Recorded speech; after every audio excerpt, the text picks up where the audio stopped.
Somehow, the story of how U.S. troops killed ISIS leader Abu Bakr al-Baghdadi has gotten even better as President Trump declassifies a photo of the dog who chased him down. We will examine what the photo means as most Americans ignore the strategic and symbolic significance of this very, very good boy.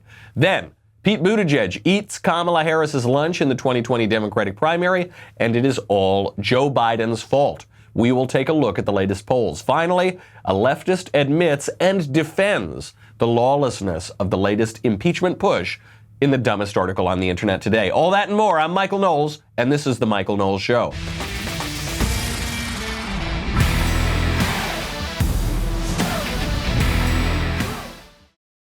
Good to be back here in La La Land. We had a good time speaking at Kennesaw State University and the University of Florida, and then debating Clay Aiken. Chris Hahn in Nashville at Politicon. You can check out that full debate from Politicon on the Daily Wire YouTube channel. It was a lot of fun. Good to be back, even though I'm evacuated from my home.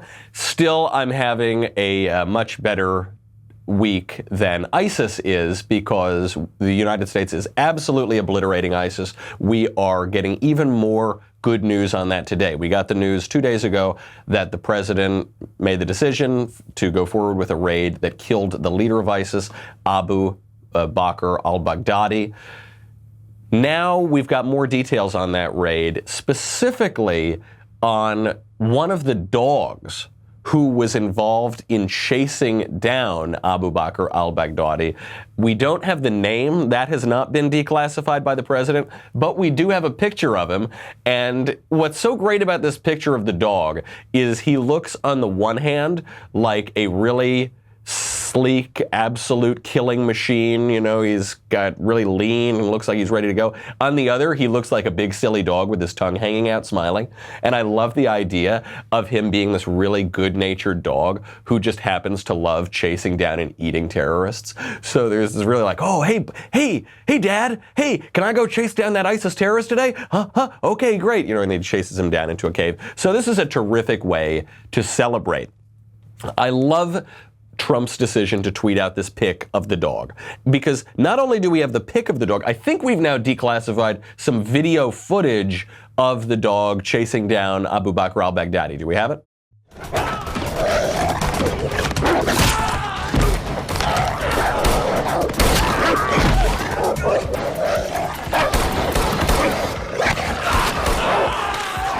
Okay, so that was either footage of the raid on Baghdadi, or it's a clip from John Wick. It's definitely one of those two. We'll have to check with the team handling the classification of these videos. Either way, great way to celebrate. People kind of went after Trump because they thought this was frivolous and he shouldn't be tweeting out pictures of dogs. And some people even tried to pretend that this would put U.S. soldiers in harm's way if you tweet out a picture of a dog that killed a terrorist. Obviously, it's not. One of the greatest things about putting out this picture of the dog is that it doesn't put any soldiers in harm's way.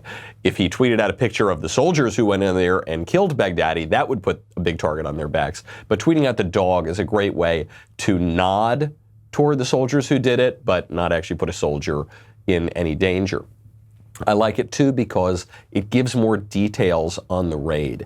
And this is satisfying to us because we will never see al-Baghdadi's body. I mean, what happened is you had these U.S. special operators come in and they certainly just wrecked this guy very quickly, and he ends up getting splattered all over cave walls, and then they basically threw him into the ocean. So we're never going to see his body. We're never going to see photos of this thing, but at least we now have an image of it. And this is important because it satisfies our longing for justice, but it's not gruesome. It actually is gruesome to see a terrorist splattered all over a wall, but it's not gruesome to long for justice. It's not vengeance exactly. It's justice that we want. And so it's not gruesome. It's the opposite of gruesome, because everybody loves pictures of dogs. That's half of what the internet is for. The other half, obviously, is for pictures of cats. But there's another reason that this photo is really important, and it actually serves a strategic objective, and it also tells us something about Trump's foreign policy. We'll get to that in a second. First, I've got to thank our friends over at Ashford University. Have you been feeling stuck? Do you feel as though you've hit that glass ceiling? Well, earning an MBA could be the thing to help get you moving, and that is why I'm here to tell you that earning your MBA is easier than ever thanks to Ashford University. For over a century, Forbes has been one of the top names in business, and by partnering with Ashford University, they have built an incredible online MBA degree program that helps prepare students to become leaders in business. The Forbes School of Business and Technology is led by a faculty of practicing business professionals who bring their years of experience to the classroom. With Ashford University courses, you will be learning by doing. So these are courses led by industry experts. They're using interactive business simulations and innovative strategies. They gamify things and they enhance your learning experience. We talk on this show a lot about how the traditional university is pretty much rotted out from within. There have been so many problems in higher education recently.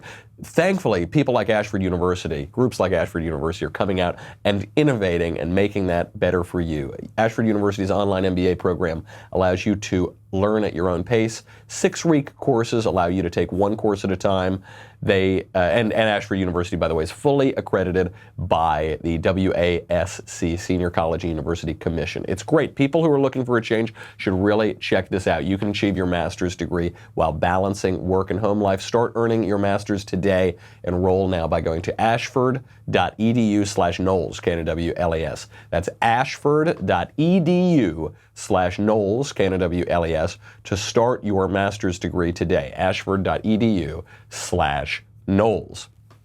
So, 3 reasons why this picture of the soldier is so terrific. Doesn't put soldiers in harm's way. It gives us some details on the raid and satisfies that desire we have to know about it and to kind of picture the justice that's being exacted. The third reason is the strategic reason, which is that the dog serves special significance here, carries real importance. You'll remember in Trump's announcement on Sunday, President Trump invoked a lot of dog imagery, not just the imagery of the dog hunting down Baghdadi, but the imagery of Baghdadi dying like a dog. Here's President Trump. He died after running into a dead-end tunnel, whimpering and crying and screaming all the way. The thug who tried so hard to intimidate others spent his last moments in utter fear, in total panic and dread, terrified of the American forces bearing down on him. Baghdadi was vicious and violent, and he died in a vicious and violent way as a coward, running and crying. He died like a dog. He died like a coward. The world is now a much safer place. He died like a dog. And Trump has reiterated this time and time again. And there's a contradiction here. Because on the one hand, we're exalting the heroism of this very, very good dog who hunted down Baghdadi, and then we're hearing about the cowardice of dogs. But what is permeating all of the narrative is this canine imagery. I don't think this is just a coincidence. You know, Trump actually does choose his words carefully. I know he gets assailed all the time for using loose words, and he exaggerates, he talks like a New Yorker, but he actually uses very precise words. He doesn't use words elegantly, but he does use words carefully. That is how Trump has been a successful communicator for 40 years. That's how he's been successful on TV and in the tabloids and in the press and in politics. You saw this in his letter to Turkey. When he wrote that letter to Turkey, which said, "We should have a good deal. Don't be so stupid. People will look at you like the devil if you make a bad deal, but if you work with us, you'll make a good deal." That letter to Turkey was written in a very elementary style, using small words and simple concepts. That was to communicate to a broad audience. You see it in the nicknames. Trump doesn't just choose random, arbitrary words for his political opponents. He hones in on that perfect nickname that sticks with them forever. So, Crooked Hillary. He tried out a few others. He tried Low Stamina Hillary. That was no good. There have been other nicknames for Hillary in her 40 years in politics. Crooked just sticks like glue. Sleepy Joe. He didn't go for Creepy Joe. Creepy Joe was the obvious choice because when he gave him the nickname, Joe was doing all those shoulder massages. He used a word that rhymes with Creepy Joe, so it invokes it, but it's sleepy to show that Joe doesn't have any endurance, that Joe is falling apart, that he's old, that he's past his prime. And that has actually been the enduring attack on his campaign. You saw it with Little Marco and Low Energy Jeb. These are very careful words, and you're seeing it here in the imagery about the dogs. Why? Because in Islamic culture, dogs are considered filthy. Dogs are impure. Dogs are evil in the modern Islamic conception of them, ritually impure. The mere sight of a dog during prayer can be considered to negate the prayer of the faithful in Islam. Why is this? Because historically in Islam, dogs would eat the trash in the cities. This is true in many cities, but especially true as Islam moved out of the desert, it moved out of these nomads, and moved into the great big cities of the Islamic world. The dogs were relied on to eat the trash and keep people safe. However, as the connection between the proximity to garbage and filth and trash became associated with the spread of disease, dogs were looked on as filthy because they were the ones eating all the trash. So what Trump is doing here is, in his initial statement, he's saying, Abu Bakr al-Baghdadi did not die as a great martyr. He didn't die courageously. He died like a dog, like the filthiest thing you could possibly imagine. And then when he releases the photo, it's almost worse than releasing a photo of Baghdadi's blown up body. Because if he releases the photo of the dog, he says, your great terrorist leader was run down and chomped away at by a dog, by the filthiest thing, like a rat, like a cockroach, comes and eats his body. It's so offensive. You saw this during the Bush administration, during the abuses at Abu Ghraib prison. A lot of the abuses surrounded around dogs. The jailers, the Americans, the soldiers, would drag the inmates around like a dog on a leash. There would be dogs there because this was offensive to the terrorists. Tells us a lot about U.S. grand strategy. Big difference from Barack Obama here. President Trump is playing to win, as opposed to the Obama strategy, which was playing not to lose. What's the difference? Barack Obama and Donald Trump campaigned on a very similar foreign policy. They both campaigned against Bush. They both campaigned against the Iraq War and against wars in the Middle East. Now, Obama campaigned on getting us out of the Middle East, and how did he try to do it? By leading from behind, by not disturbing the status quo, by going into Libya, by going into Syria. The old joke was, if I vote for John McCain, we're going to get another war in the Middle East. And they were right. I voted for John McCain, we got more wars in the Middle East. That was the strategy.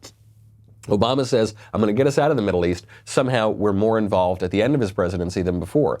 Trump doesn't want to fall into that same trap. So Trump decides he's going to go in and lead from the front. He's going to go in and kill ISIS, and then he's going to leave. He's not just going to manage threats. He's going to go in and fight them. The leftists tried to insist that this is somehow a bad thing, that this would lead to the reconstitution of ISIS, right? So they would say, okay, Abu Bakr al-Baghdadi is out, and that doesn't matter at all because now they're just going to replace him with some new guy. So this actually started earlier. They said, if we pull out of northern Syria, ISIS is going to reconstitute itself. A week later, we kill the head of ISIS. They say, well, if you kill the head of ISIS, you're just going to get another head of ISIS. Well, guess what? We killed the head of ISIS, then we killed the next head of ISIS too. We just got reports yesterday that the spokesman for ISIS, a guy named Abu Hassan al-Muhajir, a close associate of Abu Bakr al-Baghdadi, has also been killed in a raid launched by U.S. military with info from the Syrian Democratic Forces. A U.S. official who was interviewed on Monday said that Abu al-Hassan al-Muhajir, quote, would have been one of the potential successors to Abu Bakr al-Baghdadi, and he said it could be anywhere from a few days to a few weeks before the Islamic State announces a new leader. Look at the connections here. Look at the connections between the foreign policy of just the past few weeks, the decision to move the troops out of northern Syria, the raid to kill al-Baghdadi, the raid to kill the spokesman for ISIS, who could be the next guy. Where did the raid to kill the spokesman for ISIS take place? Took place in northern Syria. But I thought we were withdrawing from northern Syria. What does this tell us about our reporting on American foreign policy and the Trump doctrine? We'll get to that in 1 second, then we'll get to 2020. First, I got to thank our friends over at Movement. I am on screens a lot. I guess I'm on a screen right now because we're broadcasting, but I'm looking at screens all the time. And that is why it's so important to wear Movement's Ever-Scroll blue light filtering glasses. I have been a big proponent of filtering blue light out for years at this point. What does it do? It sounds like some modern hippy-dippy thing. It really does matter. These blue light filtering glasses are built to protect your eyes from the blue light that is known to cause eye strain, discomfort, and poor sleeping patterns. So what happens is, you can even just see this at night. If you are on a screen, you got that blue light coming at you, you feel kind of wired, it's harder to get to sleep. The minute you filter out that blue light, you just feel more relaxed, your eyes feel less strained, it just totally changes. It's really helpful. I now basically do not look at a screen if I'm not filtering out blue light. Excuse me.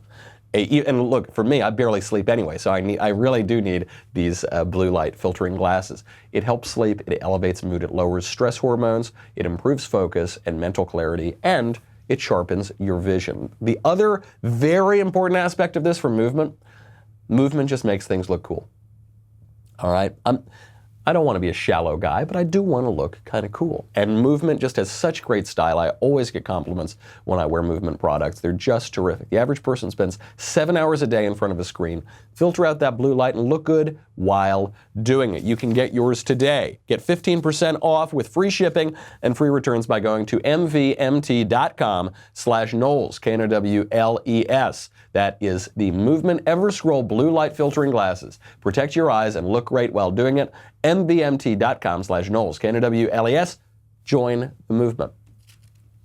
So we killed the spokesman for ISIS, the likely successor to Abu Bakr al-Baghdadi, in northern Syria.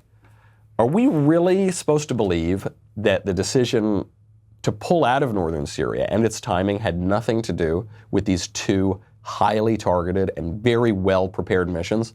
It's not like they just decided one day, okay, we're going to go in and kill al-Baghdadi. They'd been prepping this for a very long time. Tells us about this Trump foreign policy, because the decisions were obviously related. In many ways, it looks like a fake out. Looks like 2 weeks ago we said, we're going to get out of northern Syria, and then everyone expects us to get out of northern Syria, and then we go in and take out our two biggest targets. What it tells us is that Trump wants to get much more specific about foreign policy than the prior 8 years. He doesn't like a nebulous foreign policy. He likes it to get real specific. You know, Trump actually talked about this. He said, I don't want to just take out ISIS. I want to take out al-Baghdadi. And if you're not doing it, figure out how to do it. Here's Trump. He should have been killed years ago. Another president should have gotten him. But to me, it was a very important, I would say all the time, they'd walk into my office, sir, we killed this leader at a low level, this leader. I said, I never heard of him. I want al-Baghdadi. That's the only one I know now. I want al-Baghdadi. Get him. And they got him. Get al-Baghdadi, then they got al-Baghdadi. That's what he's saying. I don't care about these huge operations with names I don't know. Why are we in there if you're not going to go kill the top guy? You know, frankly, if they had put more focus on this during the Bush administration, I think there would have been a much less significant blowback against the Bush foreign policy in the Middle East, which then became the Obama foreign policy in the Middle East. If they'd just gone in and gotten bin Laden, it would have been a lot easier to sell it to the American people. To say, look, we have this enemy, we're going to go there and kill the enemy, and we're going to stay for a little while and make sure that other threats don't crop up. That's what Trump is trying to do. He's trying to avoid the mistakes of the Obama administration.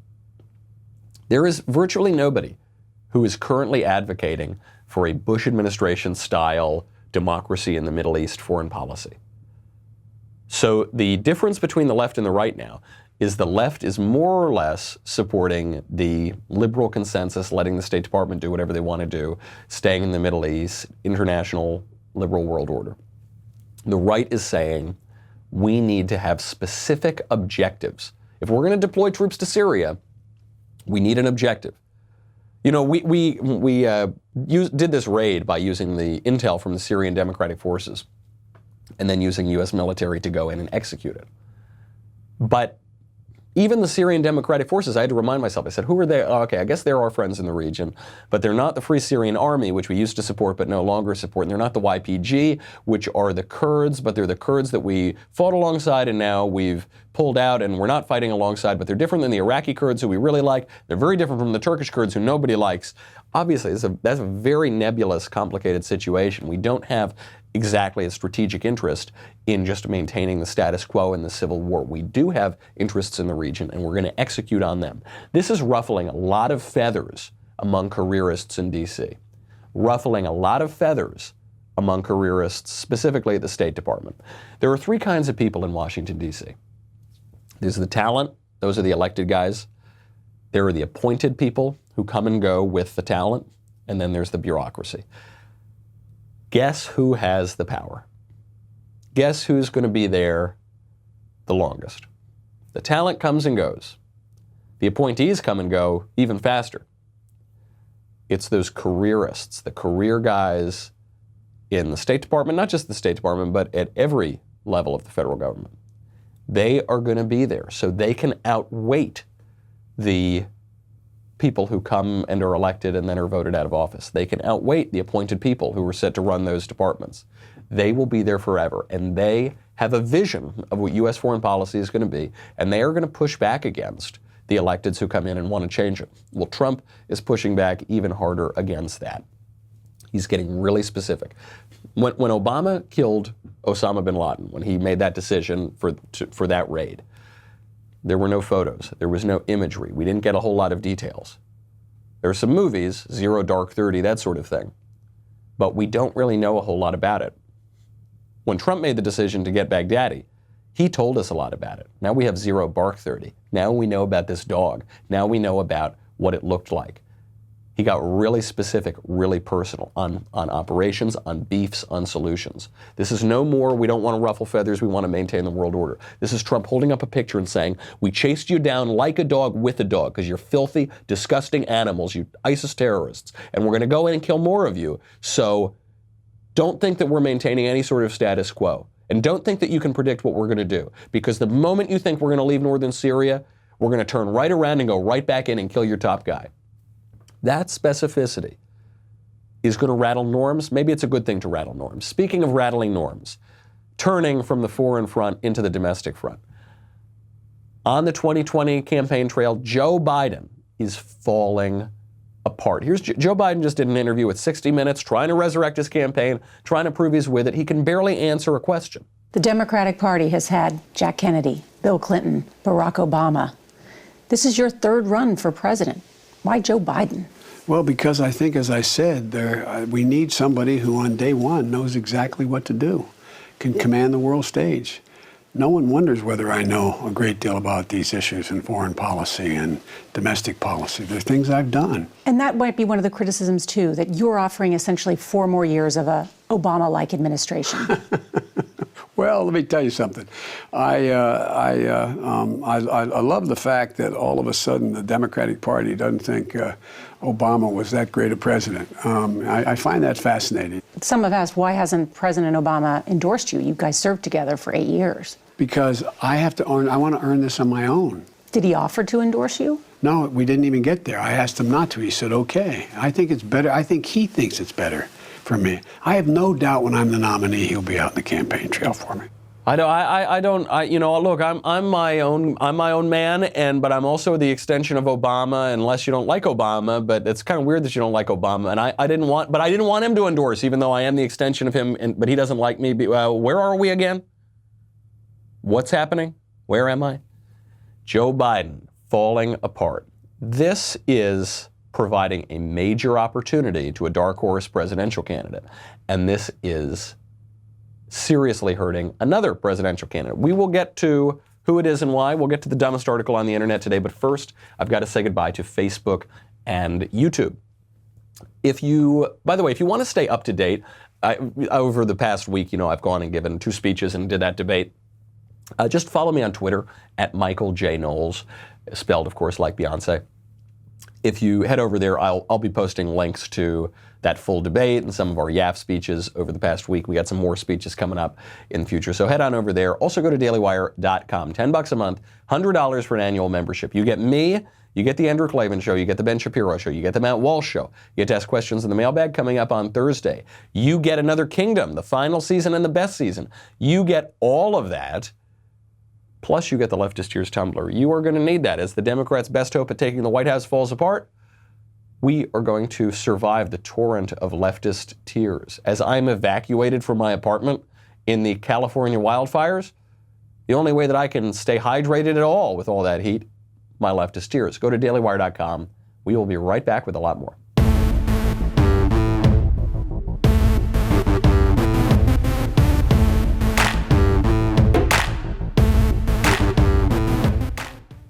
So Biden is falling apart. He's not just losing steam in the polls. He's not just losing steam on television. He's not just losing steam in the donation department, in the finance department. Other candidates are gaining from this. Elizabeth Warren obviously has become more or less the front runner in the race, but there's another candidate who's really gaining on Biden. That's Pete Buttigieg. Pete Buttigieg, just a couple weeks ago, was nowhere to be seen. He was way back by the bottom of the pack.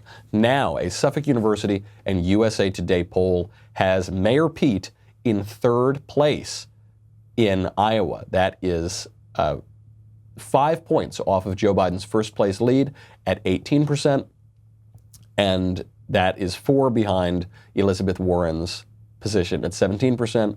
Bernie Sanders is actually fourth in Iowa, according to this poll, at 9%.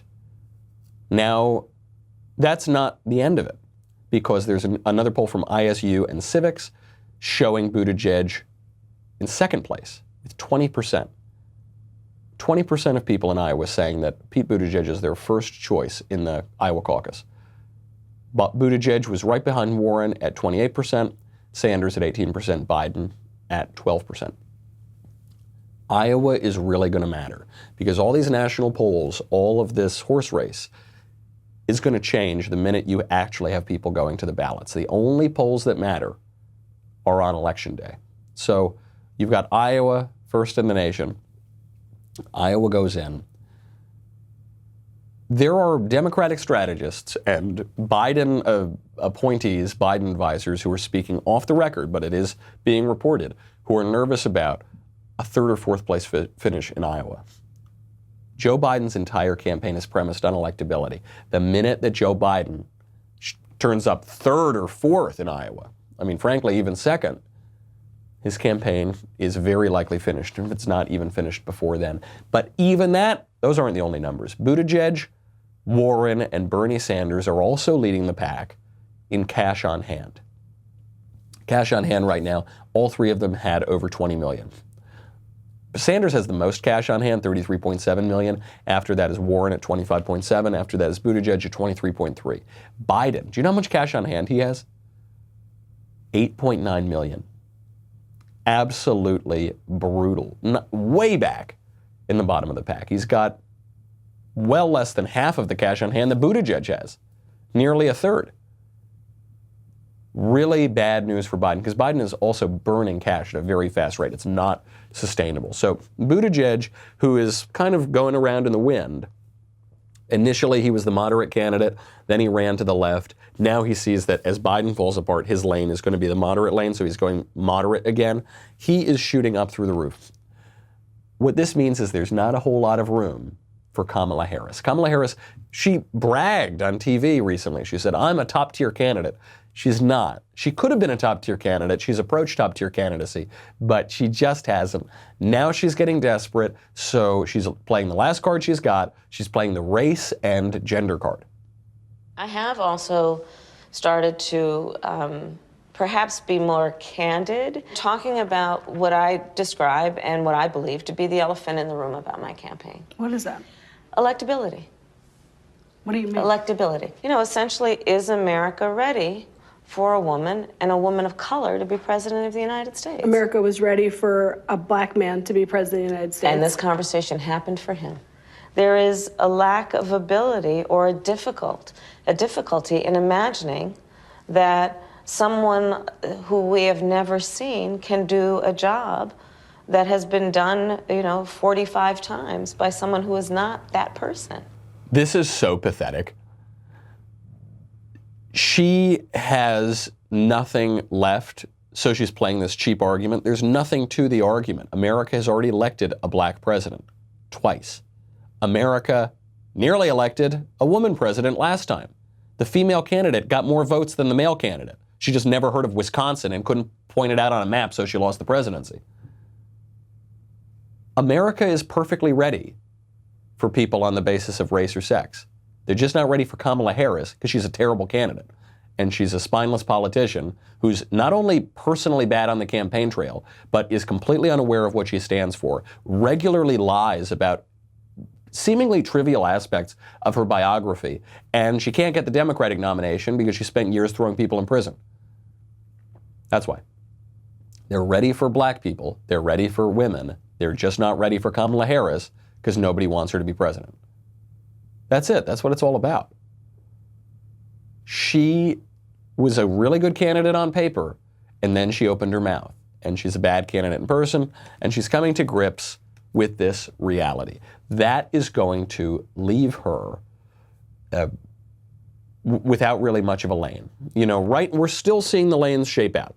So Buttigieg, he could become a leftist by the end of the campaign again. He doesn't stand for very much. He blows in the wind. Same thing with Liz Warren.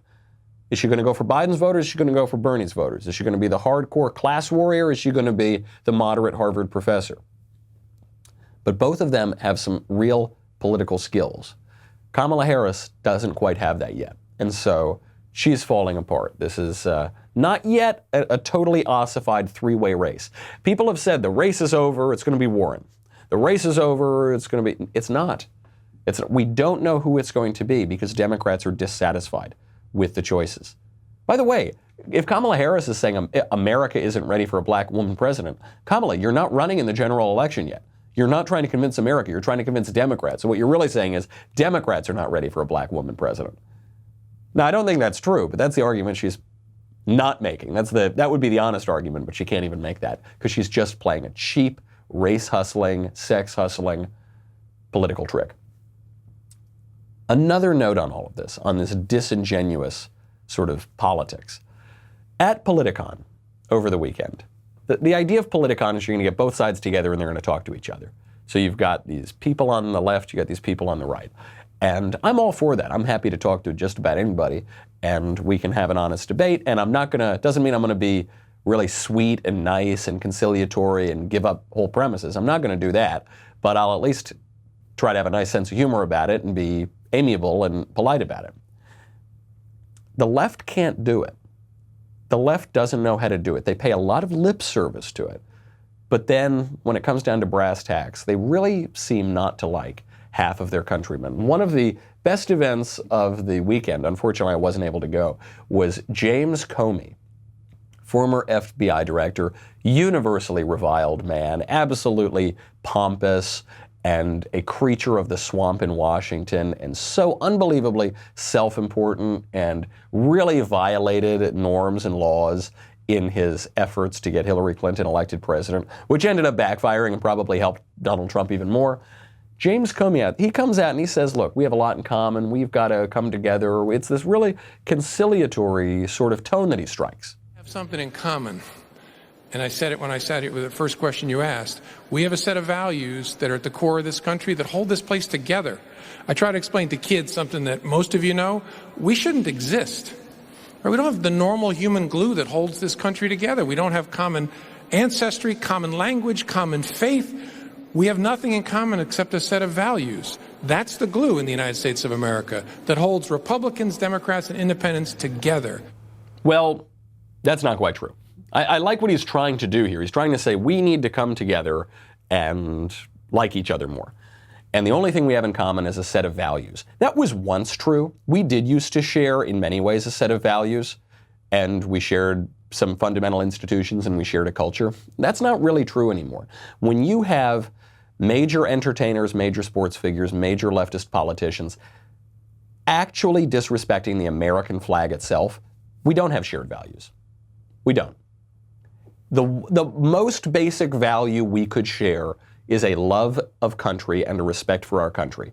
And we don't share that anymore. It's not just some fringy people now who are protesting the American flag. It's millionaire athletes on national television being applauded by rank and file leftists and being applauded by leftist politicians, disrespecting the flag. If we don't share the flag, we don't share very much at all in the way of values. We also don't share many political values. That's why we have a right and a left in this country. That's why we have two political parties. The political parties are not separated based on geography, really. They're not, or primarily at least, they're not separated based on race, primarily. They're not separated based on sex, primarily. They're not separated based on the kind of clothing you wear, primarily. They're separated on ideas. The right supports our founding principles. The right supports conserving this American tradition. The right supports, in America, limited government. The right supports protecting the political liberties that we've inherited in our traditions. And the left opposes that. The left wants to rip that down. The left wants progress. So the left supports broadly, on the economic front, socialism, on the cultural front, a tearing down of our cultural traditions. And those are differences. That's fine. Phyllis Schlafly, when the conservative movement was beginning, said that we need a choice, not an echo. So we have a choice between those things. We don't share all that much in the way of values. Would that we at least shared a love of country, a respect for the country, a respect for our countrymen, and a reverence for our history and the great men and women who went before us who gave us this wonderful country of ours. We used to share that. We don't really share that anymore. I mean, we can't even tolerate that sometimes the other guy wins the presidential election, because in the same breath where James Comey says, we all share this together, we're all one, kumbaya, break out the bongos, in the same breath, he says that if Trump is reelected, he's going to move to New Zealand. What if he wins again? Will you still believe that? I will be, from my new home in New Zealand, I will, but I still will believe in America. So it's a joke. He's telling a joke. He's not going to really move to New Zealand. But in that joke, there's a lot of truth. There is a lot of truth there because James Comey, throughout the 2016 campaign, with a lot of his friends in the FBI and the DOJ and the bureaucracy, interfered in our presidential election, tried to stack the deck in favor of Hillary Clinton. Really were not willing to let the American people make their own choice. And they've been trying to overturn that election ever since through absolutely lawless behavior. So, look, we can joke and say, I'm going to move out of the country if the other guy wins. James Comey has actually worked to undermine our institutions of government, to undermine faith in our institutions, faith in our republic, faith in the legitimacy of our elections. That's a very bad thing. And that's what the left does. They say, kumbaya, let's all come together. Let's be really tolerant of one another. Let's really love one another. Except for those awful conservative, racist, fascist, bigot, terrible people. They are not deserving of anything but our scorn and derision. They're deplorable and they're irredeemable, and we've got to send them out of the country. It's not how you come together. I actually would prefer the opposite of what James Comey is proposing. What James Comey wants is a lot of soft words and nice, smiley, saccharine rhetoric to pretend there aren't real philosophical and ideological differences in this country, while at the same time he maligns half of his countrymen. I want the opposite. I want to be very honest about the divisions we have in this country. I want to be crystal clear. I want extremely clear rhetoric that shows the different choices that we have in elections. And at the same time, I want us to share some love of our countrymen and a basic respect for our countrymen and a basic love and respect for our country itself. That's kind of the opposite. It's not that sweet, soft, saccharine language, but it's much more respectful because honesty is respectful, because the truth is respectful. I think James Comey in many ways is pretty exemplary of the left. You see this in an article that was published in USA Today. It's the dumbest article on the internet today, which is really saying something. It's a defense of this same lawlessness. It's a defense of this same kind of saccharine politics. It's a defense of the same nebulous kind of politics that so much of the Trump era is about destroying. So much of the Trump era about making things more clear. This article defends the lawlessness of impeachment in explicit terms. It says, you don't have to break a law to be impeached. Trump's defenders need a better argument. It's defending, it says, look, impeachment doesn't have clear criteria. It's whatever we want it to be. They go on. The founders made clear that an impeachable or convictable offense need not be a crime. Hamilton said it applied to the misconduct of public men. The tactics some Republicans are using to defend President Donald Trump against being impeached or indicted by the House and convicted or removed from office by the Senate include confusing the public about what these terms mean. One thrust is to suggest that for a president to be impeached, he must have committed a crime. Not all crimes are impeachable offenses, and not all impeachable offenses are crimes. An abuse of power occurs when a president reaches beyond the understood limits on his governing or violates the constitutional requirement that the president take care that the laws be faithfully executed. The whole point, and all that ridiculous mixture of words, that word salad there, what the author in USA Today is saying is that the president can be impeached for maladministration, for doing a bad job at his job, for not executing the laws in a way that is expedient or the way that we would like him to. The founders and framers of our Constitution explicitly rejected this argument. The entire premise of this article is untrue. You don't need to take my word for it. You can read about it in Federalist 65, which specifically takes up the question of impeachment. You can read about it in the debates between George Mason and Thomas Jefferson and Alexander Hamilton and James Madison. George Mason, for instance, wanted to make impeachment much easier, wanted to be able to impeach the president for maladministration, for not being that good at his job. The founders who won this debate said the president needs to commit treason or bribery or other high crimes and misdemeanors. A crime is essential here. And the reason for that is because we don't want to make the executive branch subject to the Congress. We don't want congressional supremacy, like what we now see in the United Kingdom. We want three separate, co-equal branches of government. That is how the United States will function best. That is how it has functioned best. The left wants to gloss over that, wants to completely confuse the issue and make the question of impeachment, in the founders' minds, the opposite of what it really is. We need to get rid of that ambiguity. We need to make things crystal clear. We need a basic love of our country and respect for our founders, and not to pretend it's the opposite of what it is. You know, there was this, seems sort of unrelated, but it's an unbelievable video going around, and I think it does tie in. There was a rapper named YG. Who is YG? I have no idea, nor do I especially care. This rapper YG was on stage, and he invites some guy up on stage, and he says, hey, I asked you if you like Trump or not, and you said you didn't know. So I want you to say right now, F Donald Trump, F the President of the United States. And the fan that he brought up on stage had a lot of guts and a lot of clarity.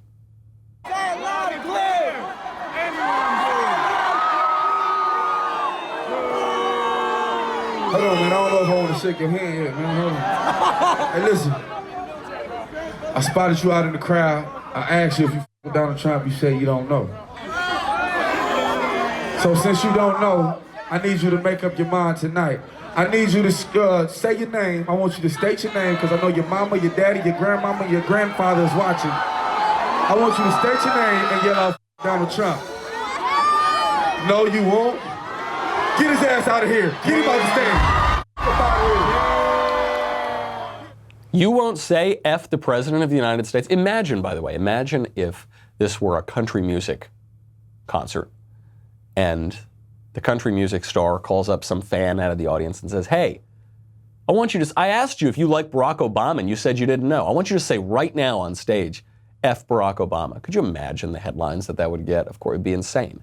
But you don't get that with the left. We're beginning to see that clarity. So much of the Trump era is about this clarity. No more nebulous missions, no more we don't know what our interest is here, no more nebulous kind of politics, we don't know what the left and the right think, no more nebulous government administrators. That ambiguity is going to persist for a long time, but we're beginning to see in stark light the real differences in this country, the real interests that we have outside the country and the real differences within them. Those differences, that clarity, does not reflect very well for the left. Maybe that's why the right is picking up this strategy in the first place. That's our show. I'm Michael Knowles. This is The Michael Knowles Show. I'll see you tomorrow.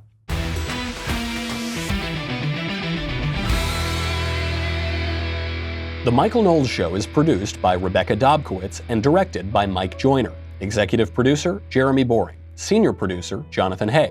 Our supervising producer is Mathis Glover. And our technical producer is Austin Stevens. Assistant director, Pavel Wydowski. Edited by Danny D'Amico. Audio is mixed by Mike Coromina. Hair and makeup is by Jesua Olvera. And our production assistant is Nick Sheehan. The Michael Knowles Show is a Daily Wire production. Copyright Daily Wire 2019. If you prefer facts over feelings, aren't offended by the brutal truth, and you can still laugh at the insanity filling our national news cycle, well, tune in to The Ben Shapiro Show. We'll get a whole lot of that and much more. See you there.